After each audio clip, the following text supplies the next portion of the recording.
Hi friends, welcome to honey piece. இன்றைக்கி நம்ம பார்க்க போகிறது ஒரு இட்லிக்கு ஒரு சைட் டிஷ் தான் எப்படி செய்யலான்னு பார்க்க போகிறோம். இது ரொம்பவே ஒரு டேஸ்டியான ஒரு சிம்பிளான ஒரு ரெசிபி தான் இன்றைக்கி பார்க்க போகிறோம். இதுக்கு தேவையான என்னென்னு பார்க்கலாம். ஃபஸ்ட்டு ஒரு பேன் வச்சுக்கோங்க. அதில் தேவையான அளவு எண்ணெய் ஊற்றிக்கோங்க.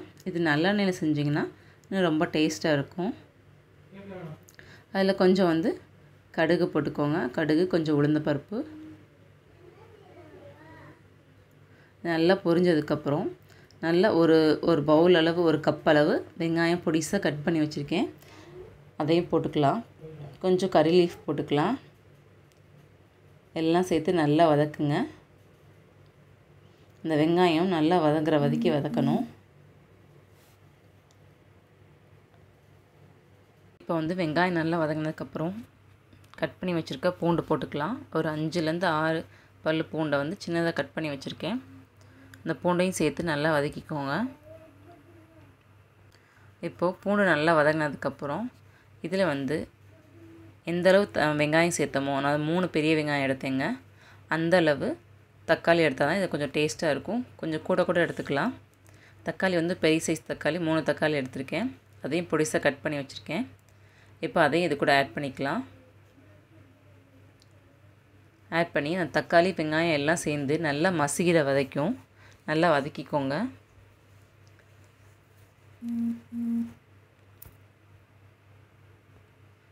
ரெண்டும் நல்லா வதங்கினதுக்கப்புறம் பச்சை மிளகா இல்லை வத்தல் போட்டுக்கலாம். ஒரு 3 வத்தல் போட்டிருக்கேன் இன்றைக்கி.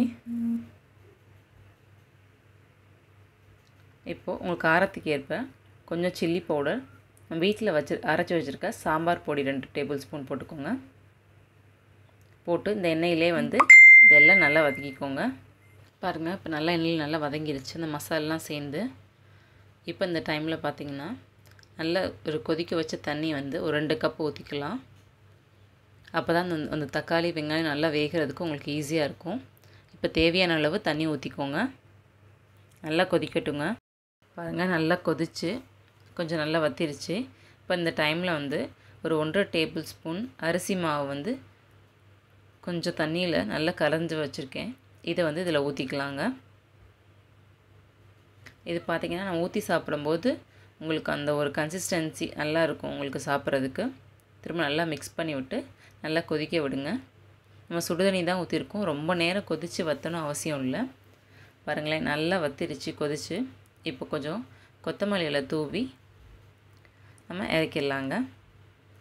நம்மளோட தக்காளி தொக்கு இட்லிக்கு சூப்பரான காம்பினேஷனுங்க.